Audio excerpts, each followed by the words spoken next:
Today we're reviewing a beast, a grizzly beast.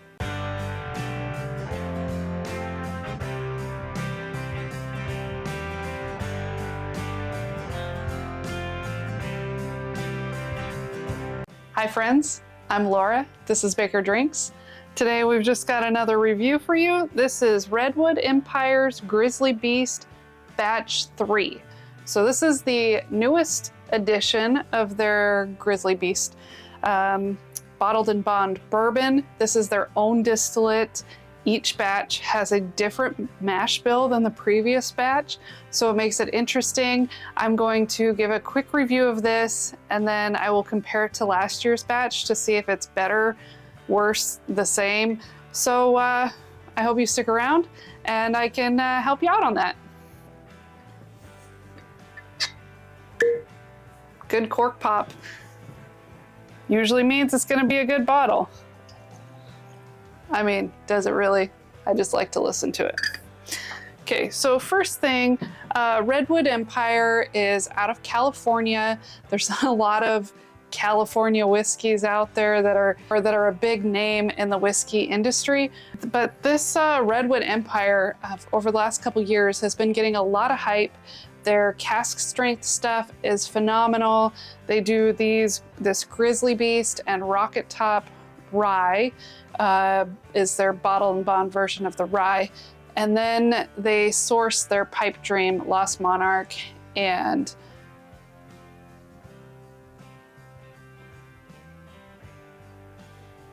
whatever their rye is. I should know this. We'll put it here. Anyway, they source those. They're fantastic.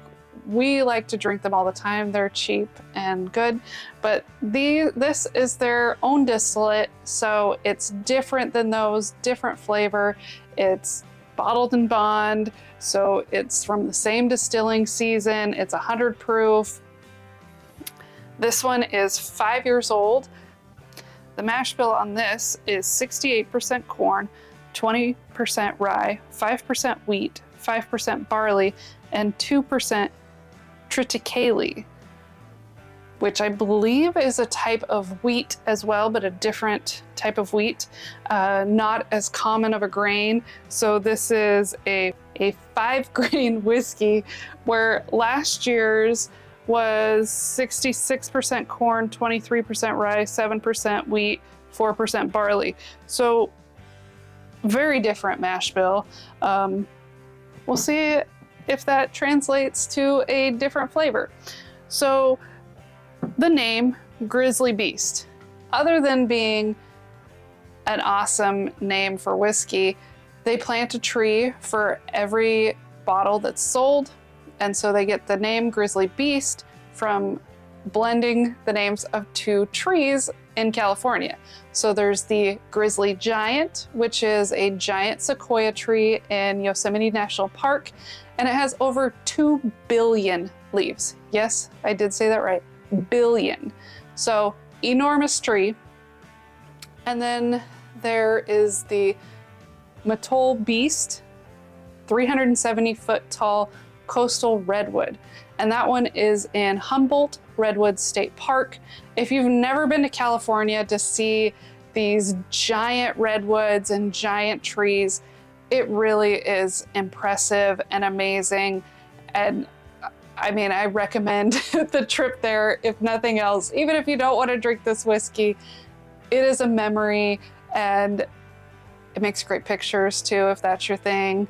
But let's get to the whiskey after all that rambling. Okay. So it doesn't appear as oily as some whiskeys, but that's not a bad thing. It's got a good color to it, not super dark, not super light.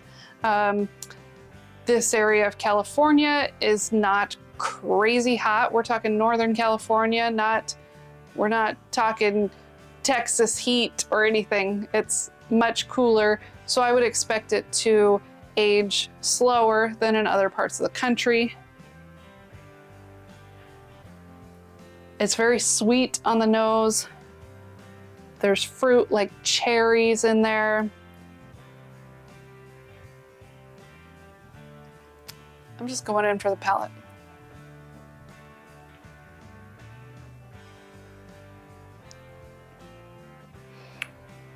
Oh, yeah. That is interesting. It is not like so much of other whiskeys. It does not taste like their MGP sourced bourbon that they have. It is leaning on that sweeter side like the Pipe Dream, but instead of the strong caramel notes, I'm getting a lot more fruit. There is more oak influence, so I'm not sure how old the Pipe Dream is, but I'm getting more oak on this glass. There's like a softness to it. It feels soft in my mouth, if that makes any sense at all. I don't know if that's a good note, but you know, sometimes I say it tastes like you've got, or like the mouthfeel is like butter or like oil, but this is more like velvet or silk or something. It's soft. That doesn't mean that it's weak flavors, it's just the feeling inside of my mouth is soft. It does have a good spice to it as well. There's a good tingle. This does not come across as watery at all. Good mouthfeel. Not great mouthfeel, but a good mouthfeel. I know I'm drinking whiskey. I know it's 100 proof. Good flavor. I'm not sure how available they are. This company does sell directly from their company. That's where I was able to acquire these bottles. But it should be out in stores soon if it's not already. This is a pretty recent drop, so I expect that they will be more available to people soon. I'm enjoying it. I'm happy I got it. It was less than $100, $80, I believe. I think it's worth $80. Solid bottle. Now, let's compare it to last year's. So, similar color.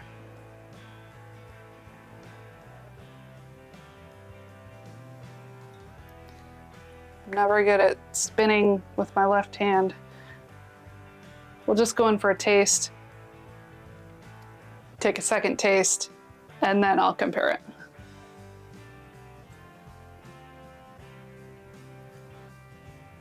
Well, coming off of glass one, I don't like it as much, but that's what happens when you kind of blend them by not rinsing the palate. So I'm gonna go in for a second sip.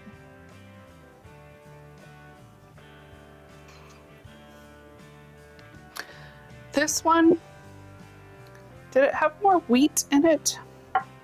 I feel like it has more of that wheat funk, 7% wheat, where this one has a 5% wheat. I don't know that that's enough difference for me to be able to pick up, but there is like this funk to it. It's not a bad flavor. It's just not one that I generally go to. And I never noticed it before, so I think it's just comparing it to this year's batch. It's bringing out that flavor. Again, solid. If you had last year's Grizzly Beast, I think that this year's is a step up. I think these people know what they're doing, and every year it's going to just keep getting better, at least until they just can't improve anymore. But highly recommend this to anyone that can find it at MSRP. I don't think it is worth more than that, but solid at the $80 price point. So good luck on your hunting. Thank you for watching, and thank you for supporting all of us. Check out our live streams on Saturdays. We'd love to have you join us. Thank you. Cheers.